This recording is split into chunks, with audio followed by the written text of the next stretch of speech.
engines!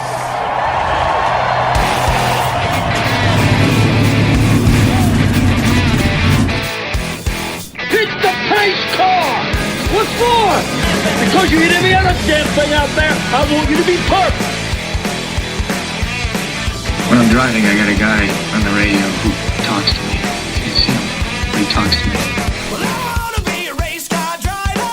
Pretty girls eating from my hand, yeah. Wanna live a life of fun and danger. No sweaty working for the man, alright. Well, hey. Well, I wanna be a firefighter. Cool-headed when the heat is on, yeah. Save my baby from the burning building. Take all the work, sprinklers on, alright. Well, alright. No, he didn't slam you, he didn't bump you, he didn't nudge you, he rubbed you. And rubbing, son, is racing. Good evening, race fans. Welcome to the Hoobazoo Radio Network, and welcome to the Drafting the Circus program. My name is Frank Santoroski. I'll be your host for the next hour as we break down everything in racing. Joining me in the studio this evening is Mr. Gray Warren, Mr. Richard Youden, and Mr. Seth Eggert. Gentlemen, how we doing today? Doing good. Very good, thank you.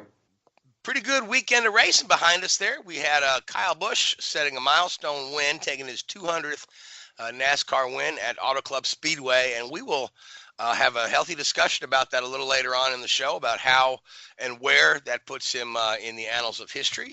But before we get to that, Formula One had their season opener down in Albert Park. Richard, I promise you could go first this week with Formula One. So we're going to lead up with Formula One. I always feel so bad when we stick you to the end of the show and say, okay, you got about 3 minutes left after Joey took all your time. So but, the floor is yours, sir. So let's talk about the Mercedes, okay? So the Mercedes won the race. It's not the one we're used to seeing. It was Valtteri Bottas who won the race, and good on him. He silenced a lot of his critics. But the gap between Mercedes and the rest of the field is much more pronounced than it was 1 year ago at the beginning of the season. As a matter of fact, last year the Mercedes were a little behind the Ferraris and the Red Bull. But now, I mean, this coming out of the box this strong, it's got to be scary for the competition, don't you think? I think it has, and I think you make a very valid point there. You know, all throughout the pre-season testing, it's been about how strong Ferrari have been. And then we come to Melbourne, and it looked like they bought last year's car to the race rather than this year's. You know, they weren't even at the races in their terms and what you'd expect to have seen from their pre-season performance. I don't think the gap is as big as it appeared. I think that come Bahrain and China and some of the later races, Ferrari will be closer and Ferrari will be more competitive.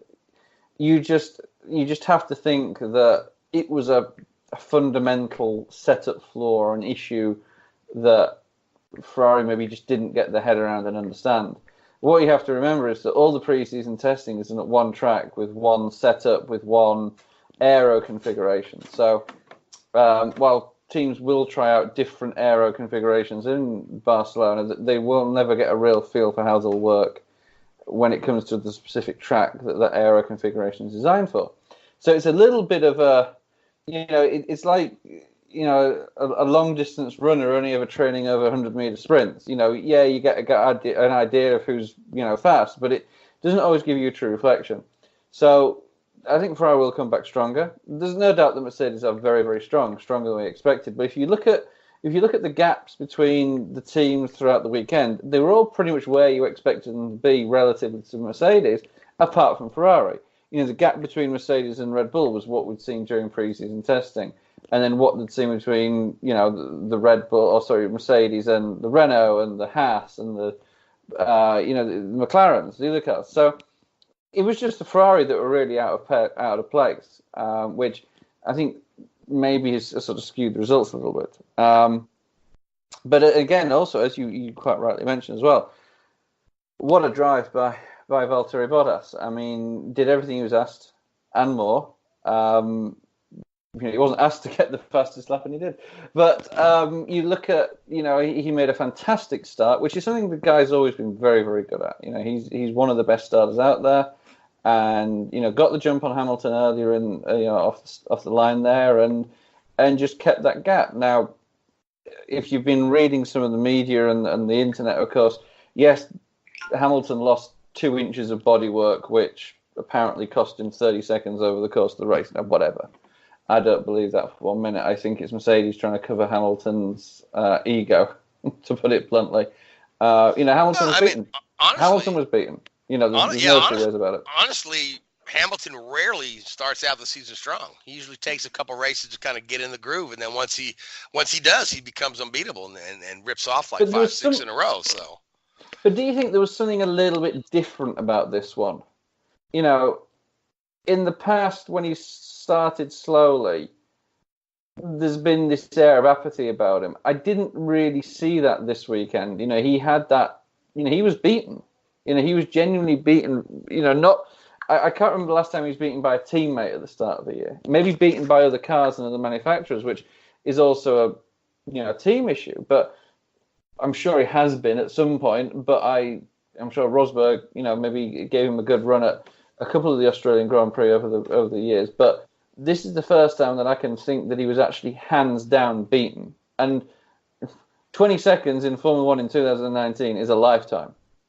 And yes, he lost a bit of bodywork, blah, blah, blah. Oh, poor little Lewis, whatever. And he was on the wrong strategy. And that's fine, he was. But he was on the wrong strategy because he lost the place off the start and he had to react to Vettel.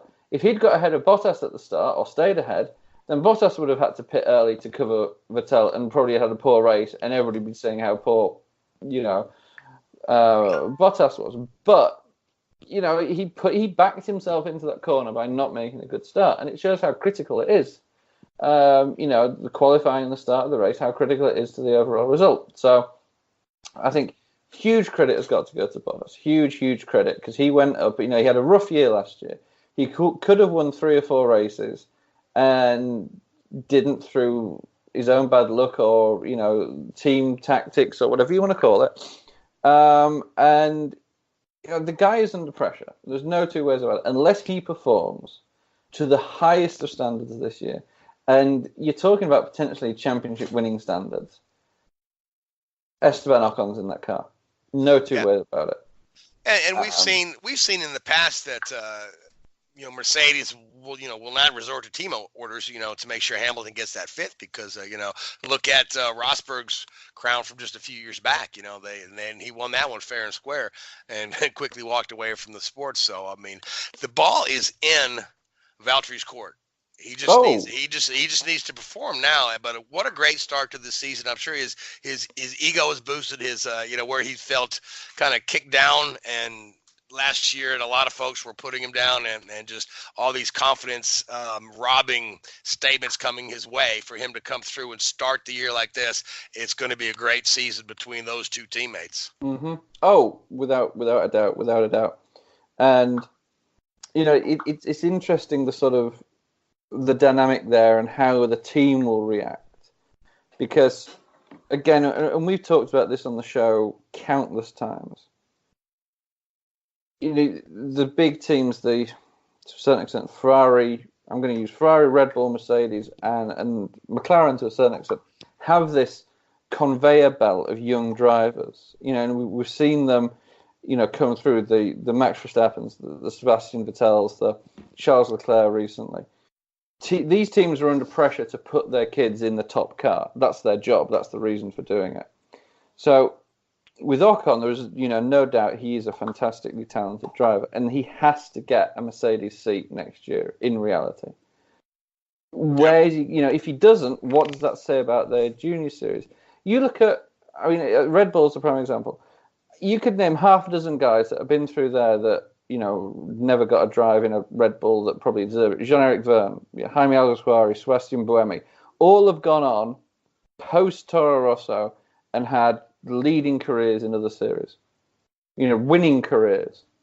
So it's almost like they're, it's that whole junior series thing is it who's the, it's a right place, right time scenario, probably more so than any other seat in Formula One.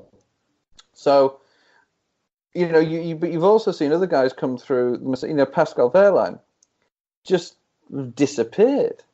Okay, he's gone to DTM and he's in Formula E now, but, everybody was raving about him when he was driving for Manor and for Sauber, but it just didn't click for him. Rumours are he didn't work particularly well with the teams that he was based at, but it's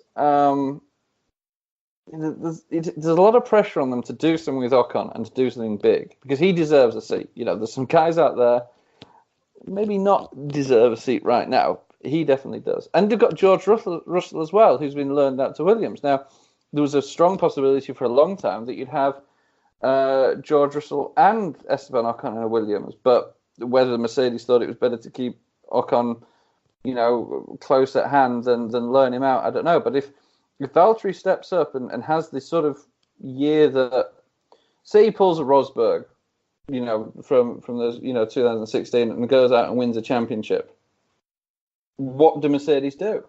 Can they drop a championship-winning driver to put this kid in? It's not a immediately. Story. It is. But I mean, where else are they going to put him? So. Well, exactly. But let's go down the grid a little bit, okay? So now Ferrari, we've talked about them being off the pace a little bit. So there were some team orders. Yeah, or not. I've heard some rumblings that Leclerc was supposed to yield to Vettel or whatnot. So can you kind of explain that a little more?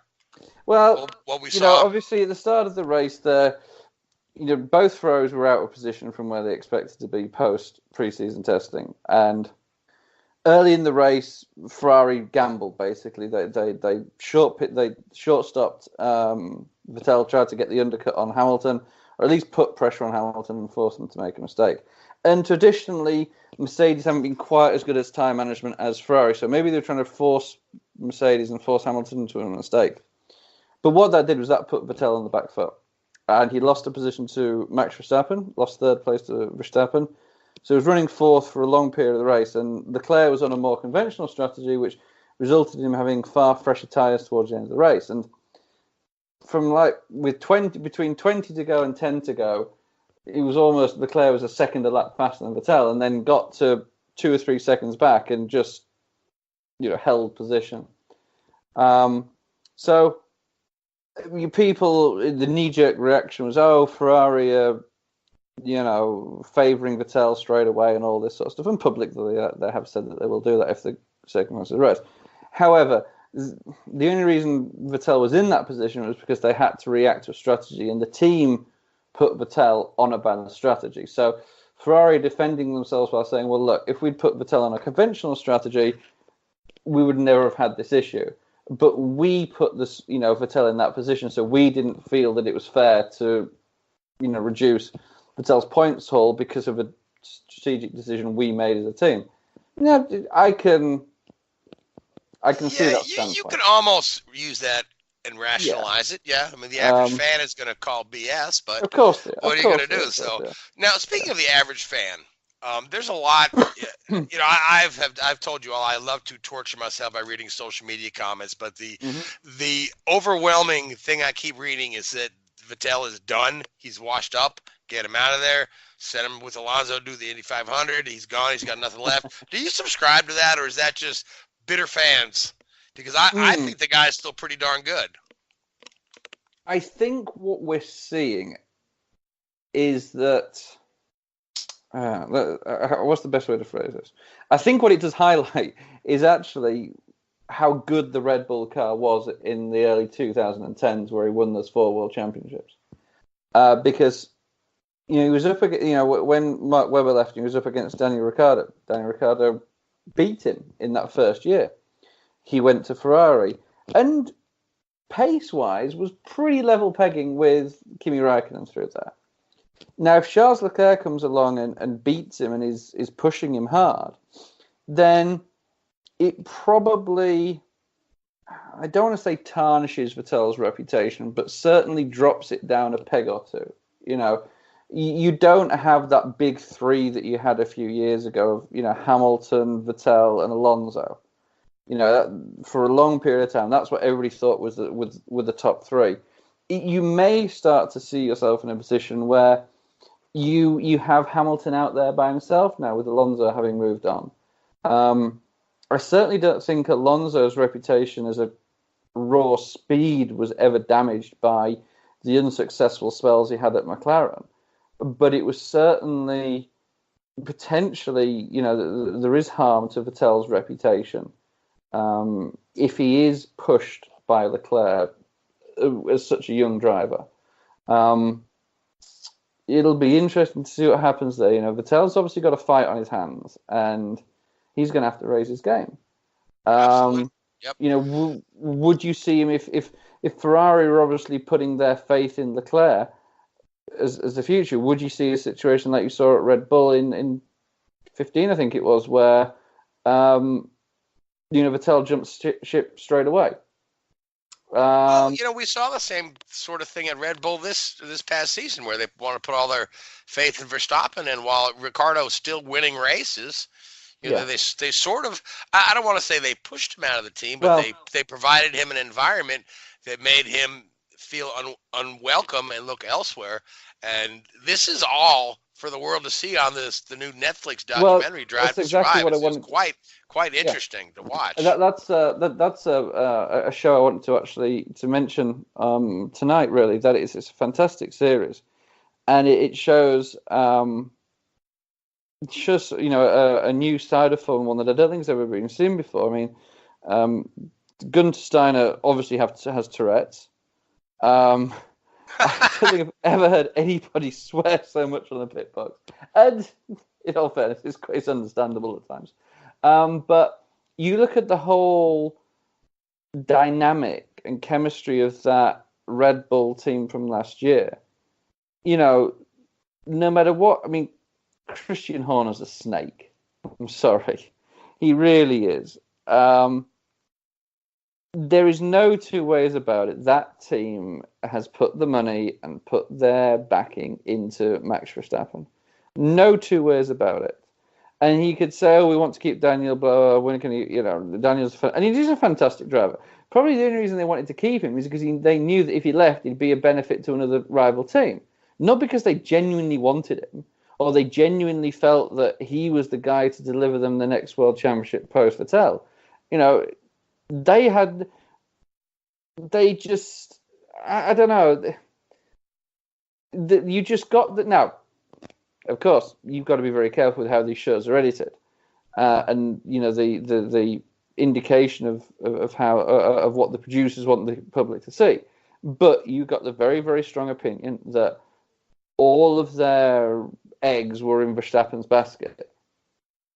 And I think Ricciardo has made the right decision to get out. Whether Renault was the prime location to go to, and you don't know the terms of his contract, but it certainly opens him up to moving to another team post Renault potentially if it doesn't work out there for him. Yeah, but Renault was probably the best of what was going to be available there, because there's not going to be a Ferrari or a Mercedes seat. No. And even like dropping down to Toro Rosso is still a few steps down from the Renault. And Renault is a factory team that's spending a lot of money and looking towards building and growing their program. So exactly. Now, speaking of Red Bull, third place finish for Max, their first outing with the Honda engine. So that surprised some folks that the Honda was better than we thought. But Pierre Gasly had kind of a Gasly weekend, huh? Yeah, I mean, again, there's huge pressure on these kids stepping up.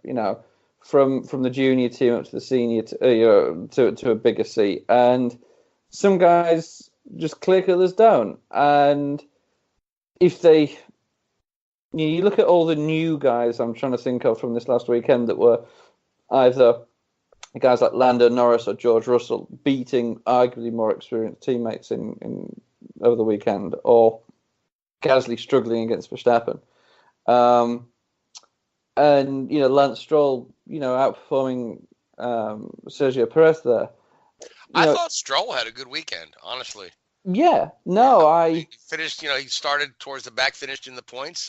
You got to give the guy car credit. Clean. Yeah, I mean, because you really didn't get to see what he has because he was in the Williams last year. So now that he's got a car that's a little more midfield, I thought he had a very respectable weekend. Stroll did. Well, he did, and you could argue to a certain extent because his dad now owns the team. It's going to be even harder for Perez to, compete against him because that's a good point. But I mean, Raikkonen outperformed Giovinazzi pretty solidly. Kvyat outperformed Albon. You know, I think you'd have to look at. You'd have to probably say Giovinazzi and Albon are probably the two that you look at and go, they're going to have to step up, especially after what Leclerc did at Sauber last year or Alfa Romeo as it is this year. You know, and if Ferrari are evaluating Giovinazzi, they've got a known quantity there in Raikkonen. Yeah, I thought Raikkonen drove exceptionally well, as you'd expect. I mean, the guy's pretty damn good, isn't he? Yeah. Well, that's why he's Kimmy. Yeah. So you know, there was hit and misses with the young guys this week, but yeah, Gasly in 11th was a struggle. You don't want to see too many weekends like that. That's for sure. No, not when your teammate's on the podium for sure. So. No. Otherwise, Kvyat's going to be back in a Red Bull again after he's been fired and refired and hired, and yeah. Yeah, he's like a bouncing ball. Bounce Oh, back. grief. He must have some photographs of somebody somewhere because I don't know how he keeps coming back, that guy. Oh, my. Good Formula One segment. Anything else you want to touch on before we move over and let Gray and Seth have some airtime and talk about NASCAR? I mean, the only thing I wish they did, how good would it be with the production of this Formula One documentary that we've seen, if they were to actually do that? I mean, I know it'd be a tight turnaround, but actually do that every week post-race, like on a Thursday or a Wednesday, or, you know, like the NASCAR shows do. Have a similar show to that for an hour on a Wednesday or a Thursday post-race, giving people a little bit of an insight as to what's going on and a bit more detail, because a lot of the things that you're seeing in these shows are a year old. So Yes, it's chronicling last season, yeah. Yeah, you know, you're like, well, hang on. I'm watching a show from Australia a year ago while I'm waiting to watch the Australian Grand Prix this year. And we know what happens. You know, we know who wins and who does this and who does that. So I think it'd be great. And I know the turnaround time and the production quality and all this sort of stuff is very, very time consuming and very, you know, they're making a slick product. I get that. But if they could do something like that, you know, within a few days of the end of the race, while emotions are still high and Gunter Steiner's still filling the swear box, it'd be fantastic. It would be fantastic, yeah. I mean, probably never going to happen. Yeah. Well, I don't know that it'll work on the Netflix platform because Netflix, if you've noticed, whenever they come out with a series, they drop the whole series all at once, the whole season. So, yeah. And I think that's the way they prefer their format to work. But then again, we're a racing show and not a television production show. But yeah, but if they had, 1 hour breakdown show, you know, sometime in the midweek, that would be pretty neat if they had something of that production quality and value. That would be neat. Yep. Is that Drive to Survive a Netflix show or a Formula One show? Who produced it? I'm not sure. That's a good question. Maybe we'll find the answer for that. And if it's on Netflix, if it's on Netflix, it's a Netflix show in this sense, as far as it premiering exclusively on Netflix. Right. So Netflix is a distributor, though. They're not a production company. They're a distributor. So, I mean, there's a difference. But again, let's talk about racing, guys. So, Seth, great. 200 wins for Kyle Busch. Some folks are saying he's tied with Richard Petty. Other people say, how could you say such blasphemy? Somebody else said, what are you talking about, tied for the lead? Dick Trickle has 1,200 career wins over all kind of tracks. So realistically, we know that you can't compare Richard Petty's 200 wins to Kyle Busch's 200 wins because there were different categories then. Different races were counted as Cup wins and Grand National wins and whatnot. But at the same time, where do you feel these 200 wins rank Kyle Busch in the echelon of the NASCAR greats? Well, for me, Kyle will definitely be a Hall of Famer. It's without saying, essentially. And although it is two different records, there are a lot of similarities. Granted, two different eras.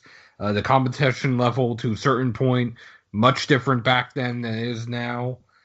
But at the same time, there are some, like I said, eerie similarities.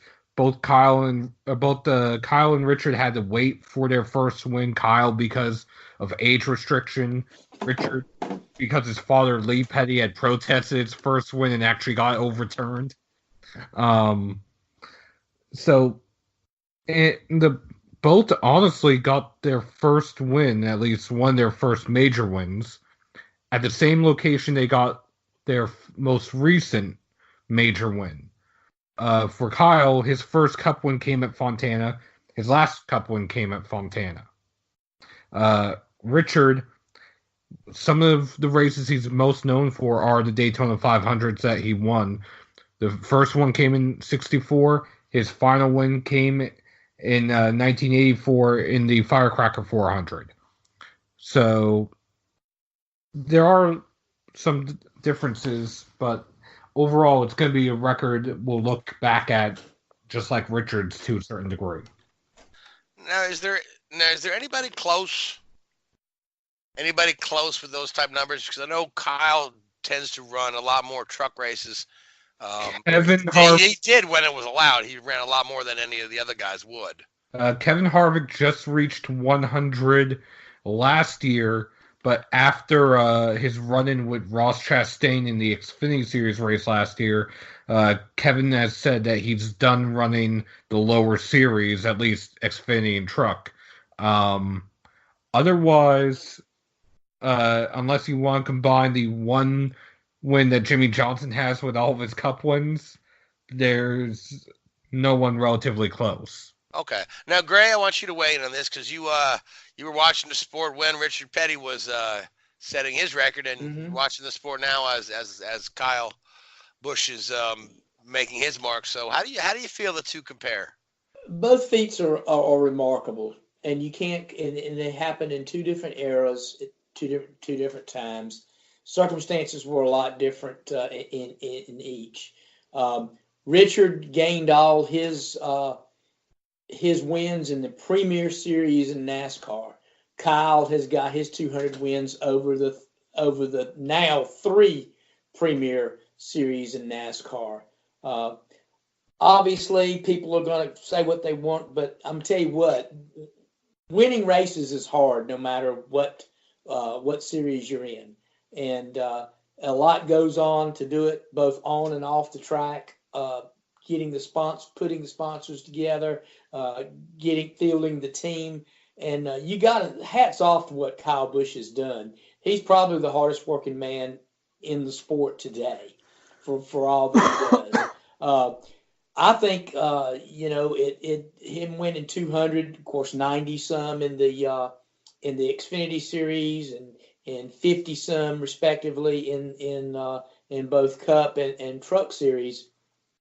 In this time, the way the table is set, Kyle Busch has taken advantage of it the way Richard Petty took advantage of the situation back then. So, yeah, I mean, I don't, this comparing the two, you can't do it. Let's just sit back and appreciate what we saw from both men. Both men were at the zenith in their respective eras. And, I can go back to what Dale Inman told me years ago when Kyle Busch first came on the scene, and and of course I pretty much put a lot of stock in Dale Inman's words because he's seen it all and he's seen everybody race. He told me at the time that Kyle Busch was one of the best he'd ever seen, without a doubt, and he could be the best of all time if he wanted to be. But again, that's a relative statement. That's people's opinion. But that's a solid endorsement from Dale Inman. It's a solid endorsement from someone that has evaluated talent and seen it over the years. Richard Petty even said this, and you see a lot of old time fans sit and this is the thing I argue with older fans. They talk about racing ain't as good today as it was then. Well, actually, racing today is better than it was. It's more. It's you got more cars on the lead lap. You got more competitive cars than you've ever had. People just kind of tend to go back to the golden era because they like the cars back then. They like the personalities of the drivers. Doesn't necessarily mean that racing is any better or any less better today than it was back then. Richard Petty made the statement, and he's been in the news a lot with this 200 win thing. And Richard said it best. Kyle's ability as a race car driver would translate as well in his era as it does today. Kyle could be a highly competitive and good race car driver in that era as he is today. And that's a good sound endorsement from the king himself. Absolutely. A lot of people say, well, these guys today, they couldn't drive those cars because they didn't have power steering and they weighed 4,000 pounds and this, that, and the other. A guy that has a good feel for a race car is going to translate well in any. You've seen guys like Mario Andretti. I mean, Mario went from discipline to discipline to discipline. AJ Foyt. Those guys probably some of the best race car drivers this country's ever produced.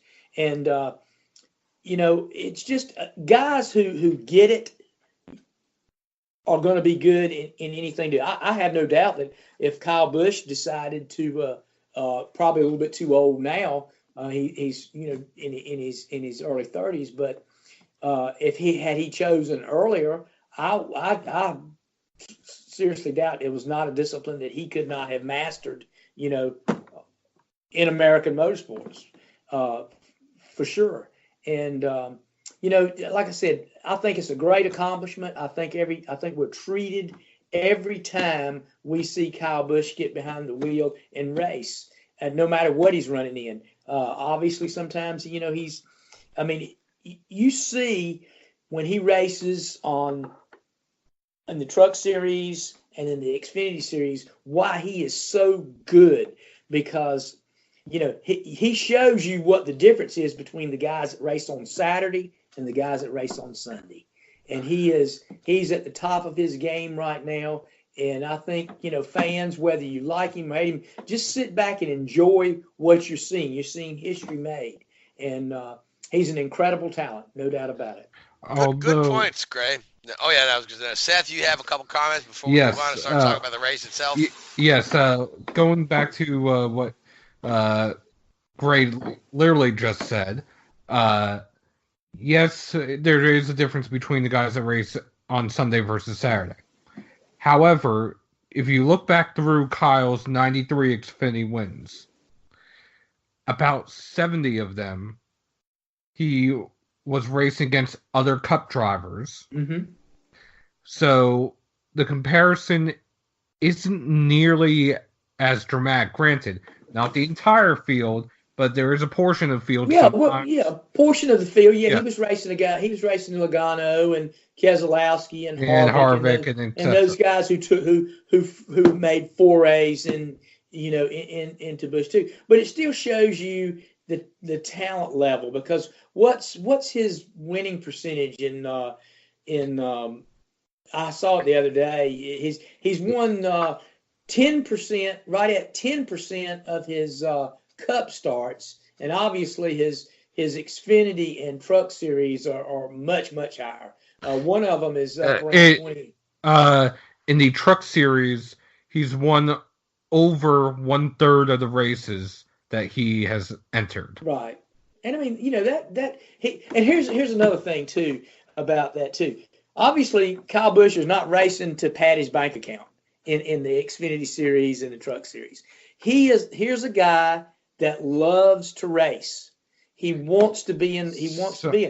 I mean, and he's kind of disappointed in the fact that they've cut him back from running Xfinity, and he's already said, should NASCAR further legislate those guys out of it, well, he'll shut his operation down. And then people turn around and say, well, get mad at him for that. Well, Kyle, not only is he doing this, he's giving a lot of other young talent a shot in his equipment. Granted, they bring the money and everything to do that, and he provides the equipment and fills the trucks for them. But there again, he has that platform that he's putting younger talent out there to give them their chance to shine and move up as well. So Kyle gives back a ton to this sport, and he gives back in ways that some people don't realize. Going all the way back to when he was driving for Billy Ballou in the Truck Series, mm-hmm. He was not accepting a paycheck from Billy. He was allowing Billy to keep all the money. Yeah, and just another way that he gave back to the series. He basically helped Billy in a certain point into retirement because he bought the team from Billy to create Kyle Busch Motorsports. Right. And he did that because he loves to race. I mean, that is his passion, and it's what he does. And I'll tell you, and Seth, if you watch the race on Sunday, I mean, when he got the speeding penalty on pit road, he came back out and lined up. I think that about was 7. Impressive. Some of those moves he made. So that's what I was getting ready to say. Some of the moves that he made in traffic were just. I mean, he was the show coming back through traffic there to get back. He came from 17th to get back, I think, as high as 3rd before the final caution allowed him to allowed the field to reset, and then he just he drove away. But just he puts butts in the seats, and that's what you want in a race car driver. That's what you want. You don't have to love him. People love him, people hate him, but still he gives you. And I've worked with the man on several occasions in the Xfinity Series many years ago, and when he got in that race car, he gave you 110%. And when he got in there, because he's got like tunnel vision. His focus is singular. He gets in that race car, he's got one thing on his mind, and that's winning the race. And if you're on a crew that he's driving your car, you couldn't be happier, because that guy is going to give you everything he's got every lap of that race. Fantastic. So speaking of the race, let's talk about the race itself. I, for one, felt like the aerodynamic package looked a whole lot better here at Fontana than it did at some of the previous tracks. I thought the race was quite entertaining. I thought the package worked well. And I thought the television commentator did a very nice job of explaining how the drafting had changed and what was different. So what were y'all's thoughts on just the quality of the racing and the aero package? I thought it was okay. I didn't. Go ahead, Seth. I'll let you speak first. I was going to say, I think they're on the right track. No pun intended. But heading in the right direction for where the aero package truly needs to be. Granted, this might be just another step on the road to what eventually will probably be the Gen 7 car 2, 3, maybe 4 years down the road from now.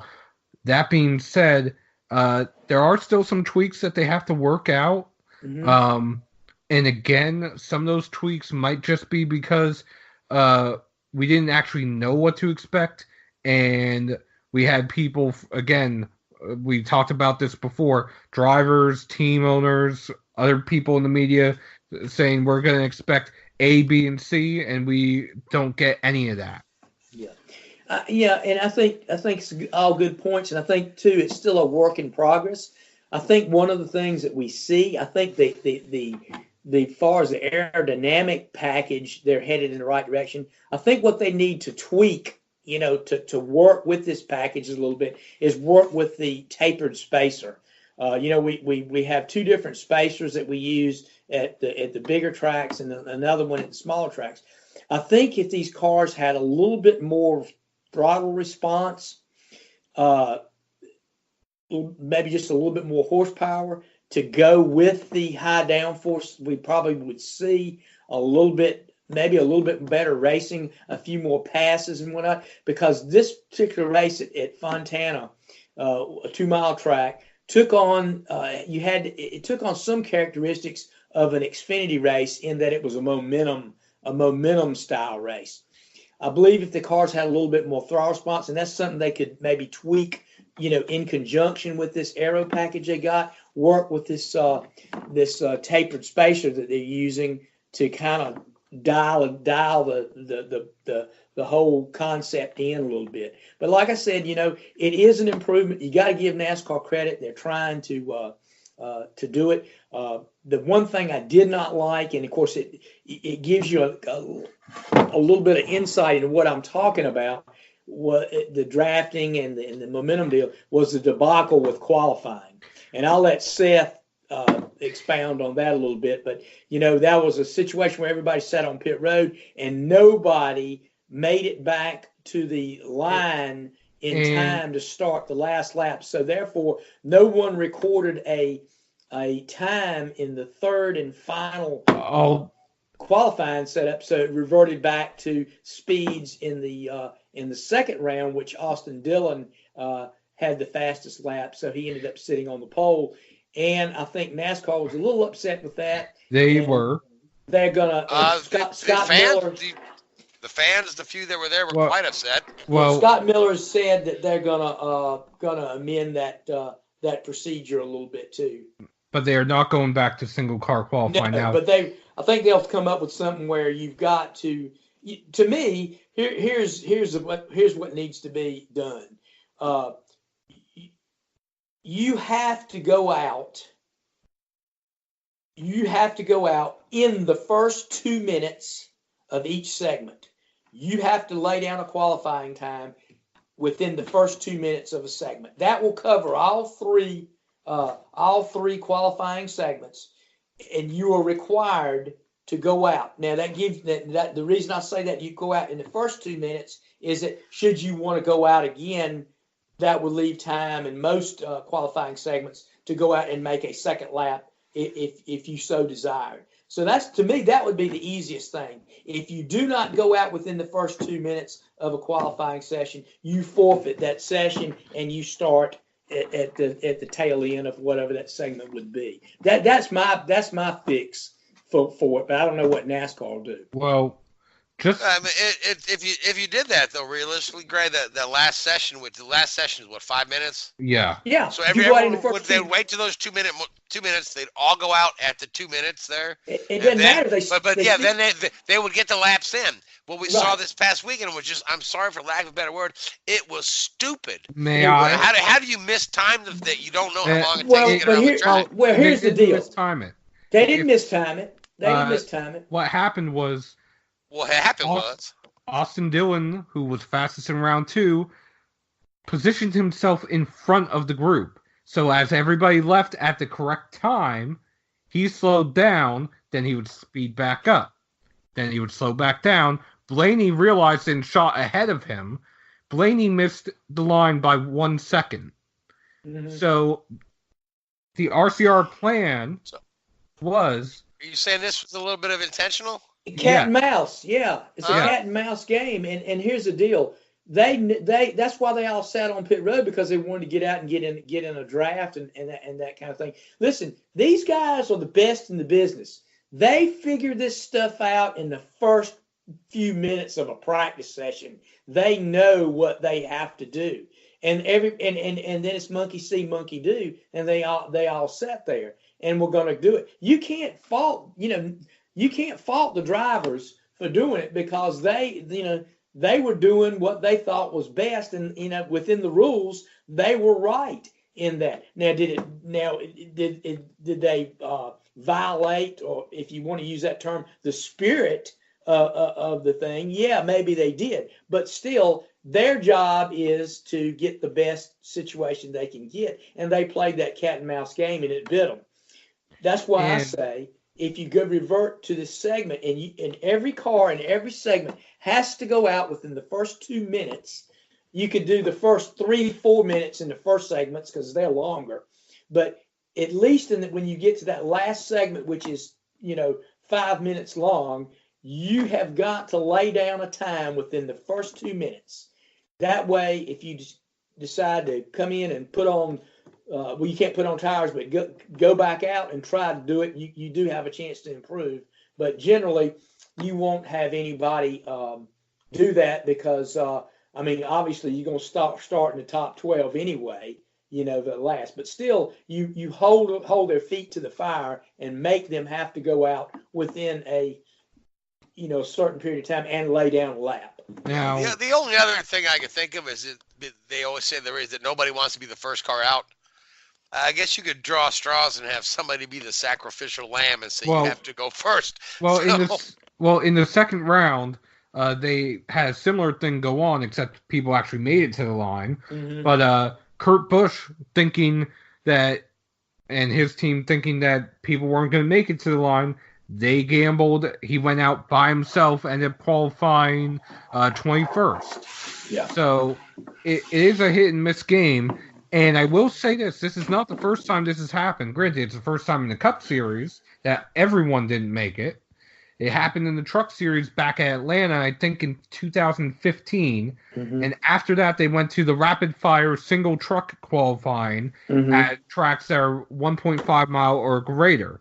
In the Xfinity Series, they did a similar thing in 2015 after at Michigan, both Kyle Busch and Chase Elliott failed to make it to the line in the final round, both of whom would have reset the record for the fastest qualifying time in Xfinity Series history. Mm-hmm. So there is a precedent for this, and also in 2015 at Michigan, Blaney was the only one in trucks to actually make a time in the third round because of these kinds of shenanigans. Yeah, and like I say, that's always an unintended consequence to some of these rule changes, and that's why I'm saying maybe tweak the tapered spacer at these bigger tracks a little bit. Give them a little bit more horsepower to kind of offset a little bit of that downforce to where you've got some throttle response, and that may be the answer. I don't know that it is, but it's worth a shot, worth a try to kind of tweak this package and see what happens. But yeah, it's something to talk about. It was not your regular, ordinary, mundane qualifying session, was it? It sure gave us a lot to talk about. I mean, Yep. because I know the three of us were talking about it on Saturday afternoon or Friday evening rather. So now, Richard, give me your take on this. So I know you have some thoughts on this as well. Oh, the qualifying debacle. Yes. I mean, how hard can it be? If you don't set a time in qualifying, you start at the back. Yeah, and essentially that's what they all did. They defaulted back, but they, I say what you can say. I would say, I see what you're saying, Richard. You take the guys that were eliminated in the first segment and put them ahead of the guys that failed in the last segment. Yeah, but it's not that much of a penalty. Also, the reason why I'm saying instead that, of starting 12th, you're going all the way to the back. Yeah, that but would. It's not that much of a penalty though, because in the race itself, both Kyle Busch and Denny Hamlin had a speeding penalty, and they started at the tail end of the longest line. It took Kyle 47 laps to move from the last car in line to the lead. Yeah, no, I agree. I agree. Starting qualifying position is. Yeah. But then why qualify? We'll just draw straws, I guess there's two things to look at, really. Firstly, you're right, for a Kyle Busch or a Kyle Larson or Martin Truex Jr., something like that, a guy who's on top of his game, you put into the back, it's like, I'm sure Kyle Busch is secretly loving it because he's like, yeah, okay, I'm going to have some fun now and prove myself. So it's a bit of entertainment for the fans. We get it. But also, and again, say you get somebody who sneaks into the top 12, who would only qualify 10th at best anyway. You can't put them to the back, and they're not going to be back up in 10th within 50 laps. They'll be 20th in 50 laps. So it's a bigger penalty to these guys that are, qualifying 8th, 9th, 10th, 11th, 12th, that sort of range. So to them, it is a big penalty. To a couple of the guys, it won't be. So it sort of, it negates it a little bit, and it keeps the entertainment, because people pay reasonably good money to go there on a Friday night and watch qualifying. It's not the most enthralling, day of racing you're ever going to see, but you're still paying good money to do it. So Absolutely. It makes a mockery of the fans. Worth. It makes a mockery, it's almost like, sticking your middle finger up at your fans, saying, well, we don't care about the fans. Because 99% of the fans there, or 95% of the fans there, will not have understood why what happened. They won't get the concept of drafting and wanting to be the last one to leave pit road and all this sort of stuff. They won't get it. They just want to go there and have a couple of drinks and watch some cars go around fast. And if they're all sat there like idiots, they're going to be like, well, what a waste of money this is. Yeah. Absolutely, yeah. And So it's we're fighting the clock here. So let's talk briefly about making picks for Martinsville. And then, Gray, I know you've got to get on your way. And then, Seth, you've got some notes about the truck race coming up here. And then that'll leave us a few minutes to talk about the upcoming IndyCar race. But so, Gray, who do you like for Martinsville? Martinsville's always an entertaining race. Yeah, it always is, and you never know. I tell you, two guys come to mind right now, and I think Joey Logano has been very tough there at Martinsville last couple of times. Kyle Busch has finally got a win there, but I tell you, I believe I'm gonna have to stick with the hot hand right now, and I'm gonna say Kyle Busch. And the two cars has been really good there too. I'm gonna go with the hot hand right now and say Kyle Busch makes it 3 in a row. All right, and Seth. I am gonna go with Martin Truex Jr. getting his first short track win. Okay, I believe every Martinsville race you say that, and he's not got to take care of it yet. So I'll ring Martin up on the phone and say, please help Seth out with this. So, but yeah, again, it's amazing he doesn't have a short track win yet. So, Richard, Amarola. Okay, and I'm gonna go with Denny Hamlin. He always runs well there, so and Toyotas haven't been bad, so Ford's have been better. I should have said Keselowski. Denny Hamlin came out of my mouth, so oh well.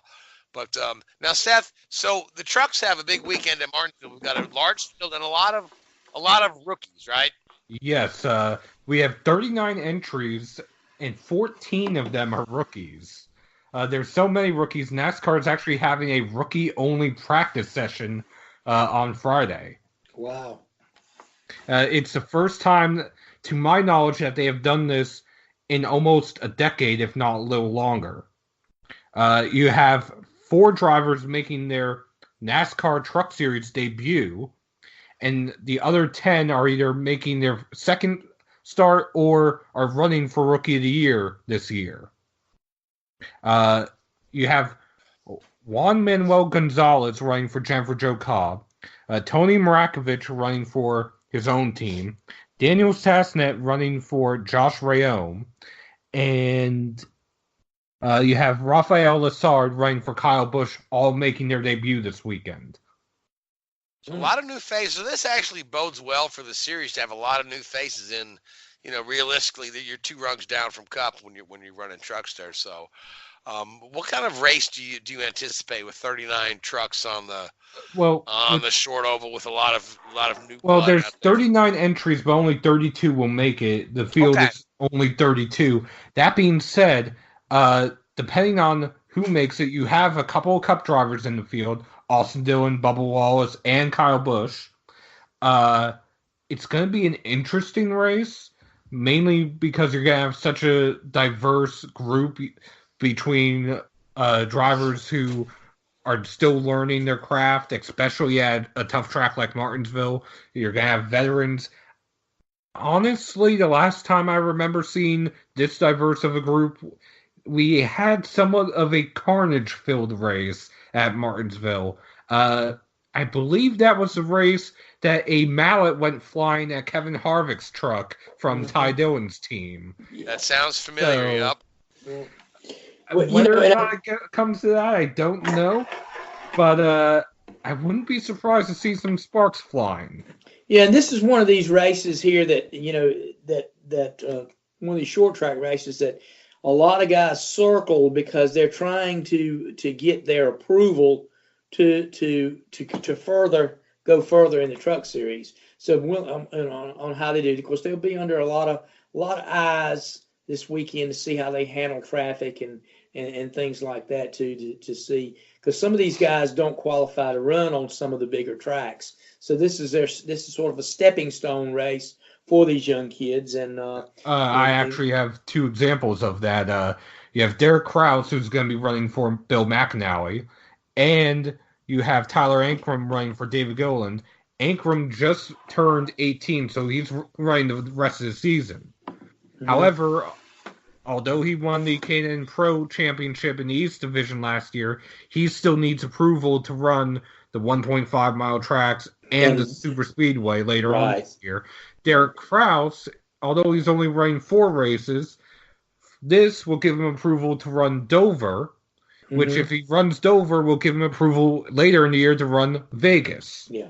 So briefly explain this approval process to me. Is it just you have to have run a number of laps or miles at tracks, or does somebody actually have to sign off and approve you? That's okay. You done good. The sanctioning body itself does. They have. You just can't buy a truck and show up at Charlotte or. Oh, I understand that. Or Daytona. Basically, you do have to run a certain number of laps.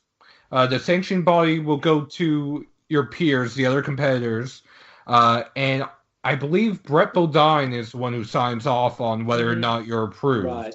Mm-hmm. And basically, you're either approved to go run Dover, let's say, like Derek Kraus will probably be, or for Tyler Ankrum, it would be Texas in 2 weeks. Yeah. That being said, there's also been times one comes to mind last year in which a driver actually had his license pulled, and that was Mike Seneca after some of the antics he pulled in this very race last year. Mm-hmm. So there you go. It's kind of like the old test at the old rookie test at Indianapolis. You had to go out and turn so many laps under the watchful eye of the veterans and whatnot, before you got approval. And of course they, how they used to do the speed, they kept you under a certain speed and you gradually built up. It's somewhat similar to that because you are under the scrutiny of the sanctioning body, and they want to see how you handle yourself before they let you move up. So yeah, it's just a stepping stone type process, and of course NASCAR does that in the lower series, and it kind of helps the drivers progress through the ladder. Now, I will say this, of all the rookies, there's 2 that are already approved to run all the races, only because they have done so in ARCA, with how diverse their schedule is, and that is Harrison Burton and last year's ARCA champion Sheldon Creed. But last year Harrison Burton couldn't run some of the mile and a halves. Yes. All right, we need to move on and talk about the IndyCar race coming up. We just got a few minutes left, so we've got all our picks in for Martinsville. Going to be a really fun weekend there. Gray, you going down to Martinsville for the race, or? No, I'm not going to be able to make it this particular time. I'll probably hit Martinsville in the fall. We won't be able to do it this weekend. All right, I'm not going to be down there either. So, but I'm looking at the fall again. Just sit in the cold and the wind. So Martinsville's always a great. Well, maybe place. It won't be that bad this time. Hey, keep your fingers crossed. We got to get a sunny day. With very. With you can get. I tell you what, you can. I've gone up there in March and sat through some cold days too. Yes, absolutely. So, but speaking of which, so the IndyCars are going to make their debut at Circuit of the Americas in Austin. That is the track that was built specifically to host the Formula One cars. They've hosted the Formula One since, I believe, is it 2011, Richard? Is that correct? Yeah, probably getting on for 7 or 8 years now. Yeah. Yep. So they've got, I believe they said the advanced ticket sales they're expecting about 30,000 advanced ticket sales plus whatever walk-up they have. They look like there might be a little rain on Saturday, but I expect the cars to perform well on that circuit. Now, Richard, you're familiar with that circuit. What are your thoughts on the circuit itself, and how will the IndyCars take to it? I think it'll be great. I mean, I think that it's for want of a better word, not being disrespectful, it's a big boys track. The only thing I think visually, I wonder if those cars will look a little bit lost out there. You're used to seeing the cars, running on, places like St. Pete and Long Beach and Toronto. The street circuits with the close-in walls, and then the sort of more classic circuits that they do run on are typically, not as visually. You're talking about the grassy, yeah, exactly. Yeah, that's Ohio. And here at COTA, we've got all this painted runoff surface. Yep, exactly. Yep. Yeah, so it'll be interesting to see. I mean, it could be like you watching ants run around your driveway sort of thing. I don't know. Yeah. I hope not. Frank, I really do. Have you seen the entry list? How many cars are expected to be there? At least 24, I'm sure. There are 24 cars entered. We got two guys that didn't race at St. Peter there. Kyle Kaiser will be there. That's the only confirmed entry for Juncos this year. I'm sure they're going to add some more on him, but Kyle Kaiser will be there. And then Pato Ward will be in the second Carlin car, making his 2019, making his first start. Charlie Kimball was in that car in the last week. So again, a pretty good field. 24 cars. Jack Harvey will be there. I expect. The cars I expect to be strong are guys that are just, Takuma. I think this circuit will suit Takuma's style. I think it'll suit Plenty of Rossi. runoff, you mean? Yes. Yes. But no, but he's this type of circuit. Because remember where he won last year was Portland. And it's kind of, it'll suit Rossi. Certainly any circuit in the world suits Will Power. Yeah, that's what I was going to say. But you've got the guys with experience there. Ericsson. Marcus Ericsson. It'd be interesting. Ericsson, Chilton, and Rossi have all raced in Formula One there. So it'd be interesting to see Ericsson. I think there could be a bit of pressure on him this weekend. Because again, people look up to him. Hey, you've raced it. And I mean, you got to remember as well. I mean, he had a, what was it, a 5-year Formula One career? So it wasn't like he was a 1 year. And he did a lot of races in Formula One, over 100, probably about 100. So there's probably we really didn't get to see what he had to offer because he dropped out with a mechanical at St. Pete. So we'll just have to see how that comes. See how he does. Yeah, I think there could be some pressure on this weekend. Yeah, see how it does. Well, that's going to be an interesting race. That's going to be fun to watch. Martinsville's going to be fun to watch. Formula One will have the week off, and then they'll get going again the week after that. But, fellas, we're out of time, so I want to thank the Hoobazoo Radio Network. I want to thank iHeartRadio and Spreaker. I want to thank all you folks who tune in and listen. This is Drafting the Circuits. Good night. WHOOBAZOO, that's Hoobazoo.com. Enter website, enter website, enter website, enter website.